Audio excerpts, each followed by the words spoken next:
Dog goes woof, cat goes meow, bird goes tweet, and mouse goes squeak. Welcome to MsMojo, and today we're counting down our picks for the top 10 most unhinged Glee moments. I guarantee you that in 20 years, twerking will be considered a silly, nostalgic dance. So I ask you, do you want to be on the right side of musical history? For this list, we'll be looking at the most jaw-dropping and utterly bonkers things that ever happened on this popular series. Some plot points will be discussed, so a mild spoiler alert is now in effect. Which outrageous moment had you shook? Let us know in the comments. Number 10. The Chipmunk song, Christmas Don't Be Late. Do you guys take requests?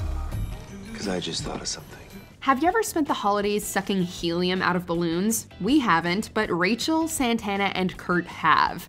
All right, you chipmunks, ready to sing your song? I'll say we are. Yeah, let's sing it now. Okay, Rachel? Okay. After Santana comes to visit her former show choir chums in New York, the trio get a gig at the mall working for Santa. Naturally, things go awry, but they're eventually rescued by Sexy Claus.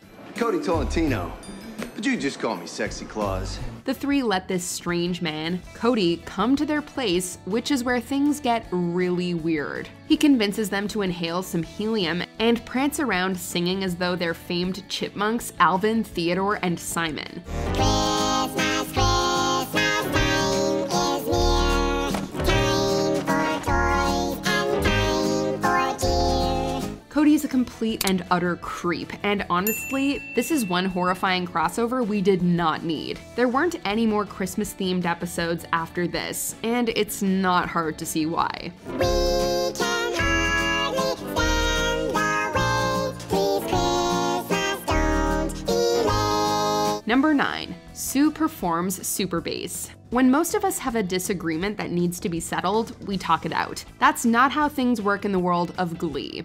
I still believe that someday you and me will find ourselves in love again. When Sue tries to force Blaine to rejoin the Cheerios, they decide to have a Mariah Carey versus Nicki Minaj diva off.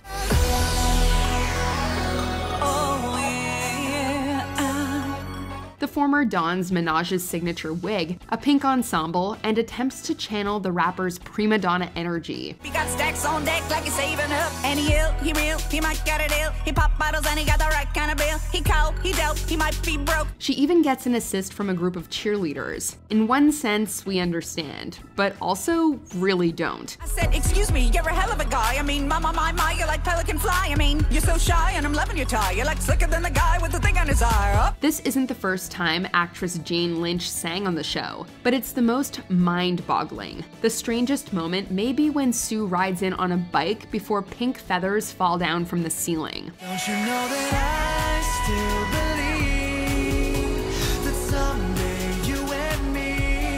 Can you hear that boom, ba-dum, boom, ba-dum, boom, bass? Number 8. Quinn tricks Finn into believing he's the father of her baby. In the 4th episode of the series, Quinn tells Finn that she's pregnant. I'm pregnant.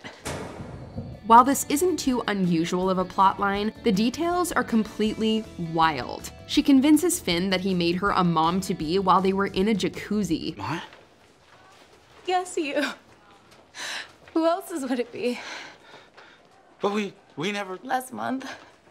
Hot tub? What doesn't add up is the fact that they had their swimsuits on, and they never actually got intimate. He's rightfully perplexed at first, but somehow buys the nonsensical explanation she provides. We were wearing our swimsuits. As Jude said, a hot tub is the perfect temperature for sperm. It helps it swim faster. Of course, she's lying to cover up the fact that the real baby daddy is Finn's best friend, Puck. Maybe the showrunners wanted to do a PSA on the importance of sexual education by showing what happens when schools fail to prepare their students, or maybe they just hate hot tubs. Finn's my boy. You would have told me. You make a habit of sleeping with your boys' girlfriends? Number 7. Will suspending Marley. It's safe to say that Mr. Shu was not the best teacher. Marley, the purest soul to ever join the New Directions, learned that the hard way. She feels that she's a Katy Perry as opposed to a Lady Gaga. What happened to the seashell bikini? I wasn't comfortable. Well, get over yourself. You think I'm just comfortable up here with no shirt on? Yeah, you probably are. Well, forget the fact that there should probably be more than 2 options. The thing is, Mr. Shu wants everyone to perform as the artist they don't relate to. As a result, Marley is pressured to wear a bikini. I'm sorry, you guys, but I am who I am, and I'm not gonna change that for any number or any guy. But she sticks by her principles and decides not to don the 2-piece, instead showing up to rehearsal dressed as Katy Perry. Rather than applaud her for standing up for herself, Mr. Shu punishes her with a Glee Club suspension. We're all trying to win a championship here, as a team, but you put your personal agenda above that. I'm sorry, but you're suspended for the rest of the week. What kind of sexist lesson is that? Number 6. Emma, Finn, and Rachel's Madonna fantasy. Subtlety was never Glee's strongest suit. I made it through the wilderness. Somehow I made it through. In this too on the nose number, Emma, Finn, and Rachel, who are all inexperienced in the intimacy department, prepare to do the deed with their significant others. They express their feelings through Like a Virgin, and we watch as things get steamy. Like a virgin, touched for the very first time. The scene is definitely cringeworthy, but what makes it extra uncomfortable is that there are high school students in the number. All of the women in the scene also wear purple slips for some reason. In the end, only Finn actually goes through with it. We get the desire to incorporate this classic Madonna song into an episode built around her work. But there had to be a better, less weirdly voyeuristic way to do it. When you hold me, When you hold me, when your heart beats, when your heart beats, when you love me. Number 5. Let's have a kiki, turkey lurkey time. So I hope you're up, girl, because we are all coming over. Should you tell your boss to come over for Thanksgiving dinner? Well, Kurt does, but the woman in question, Isabel, has an entourage that gets there before her. Pretty soon, she bursts through the front door too. Let's have a kiki. I wanna have a kiki. Lock the doors. Tight. Let's have a kiki. Mother.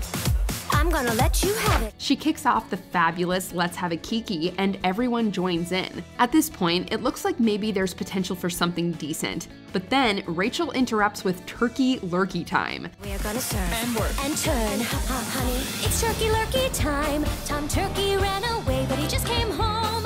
To call this mashup outlandish and confusing would be an understatement. Let's make a wish and may all your wishes come true. Turkey, lurkey, goosey, Lucy, some for Uncle Joe, some for Cousin Lucy. Sarah Jessica Parker and RuPaul's Drag Race queen, Shangela, have a lot of fun, but they shine in spite of the song choice, not because of it. This Kiki is marvelous. So, wee, no. Kiki, so, wee, no. Hey, this is Glee, which means we can't just have a normal dinner. Number 4, touch me. Remember when we said that Mr. Shu wasn't a great teacher? Here's another reason why. I mean, you're a teacher. Which is why I should do it. It will give the show a little more credibility. After finding out that his ex-girlfriend Emma likes Rocky Horror, he decides that the Glee Club should put on a production of it. In one of the most jarring scenes in an episode filled with them, Emma sings the salacious song Touch Me during a private rehearsal. Now all I want to know is how to go. I've tasted blood and I want more.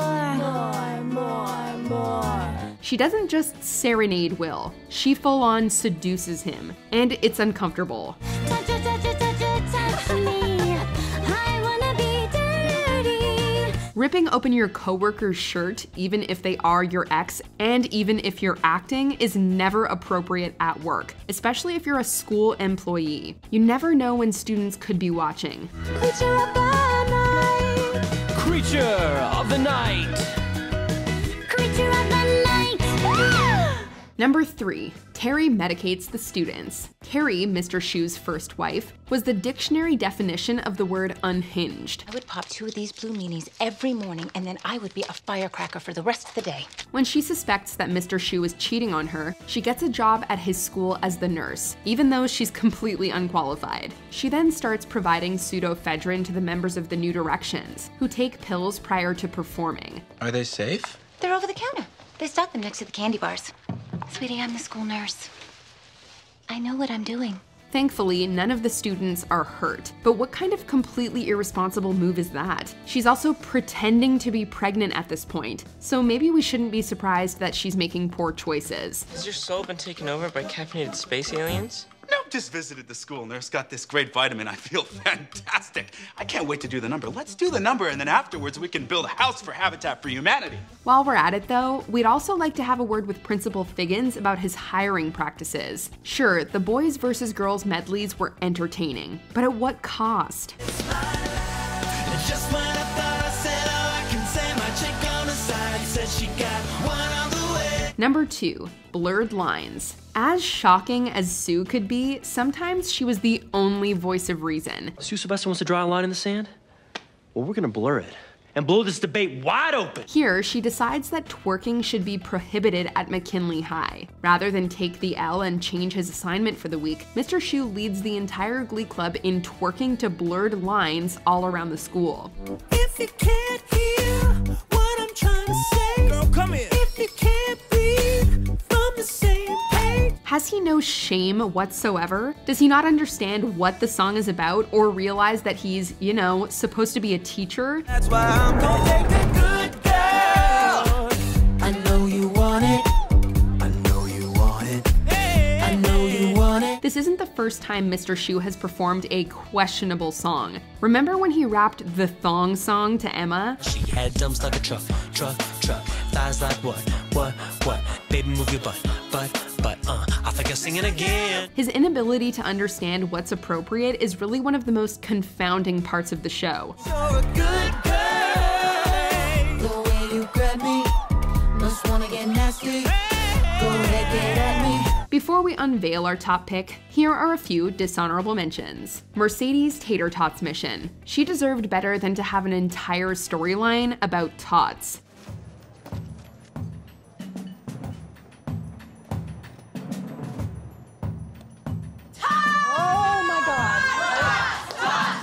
Quinn giving birth set against Bohemian Rhapsody. Who edited this together and why? Mamma mia, mamma mia. Mamma mia, let me Baby. Come on, Quinn. Finn's Jesus grilled cheese. He affectionately calls the sandwich Cheesus. And when I pulled the sandwich out, I saw the face of God. Literally, I had made a grilled Cheesus. The dinosaur prom. There were even cheerleaders wearing T-Rex heads. D-I-N-O-S-A, you are a dinosaur, and O-L-D-M-A-N, you're just an old man. Before we continue, be sure to subscribe to our channel and ring the bell to get notified about our latest videos. You have the option to be notified for occasional videos or all of them. If you're on your phone, make sure you go into your settings and switch on notifications.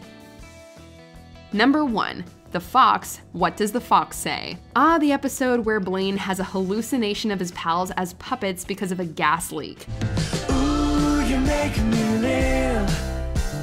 Whatever this world can give to me. That actually happens, as do multiple other hallucinations, including Sue and Will performing cheek to cheek. When we're out together, dancing cheek to cheek. However, the most absurd moment of them all was the last number. And no, they're not delirious here. To make amends, Blaine makes puppets of the gang for them. They don't find this creepy, and instead all perform What Does the Fox Say? There's one sound that no one knows. What does the fox say? Ding, ding, ding, ding, ding, ding, ding, ding. There are simply no words to describe the rendition, but it kind of feels like we're having a fever dream. Even with how wild the rest of this episode is, this takes the cake. What do you say?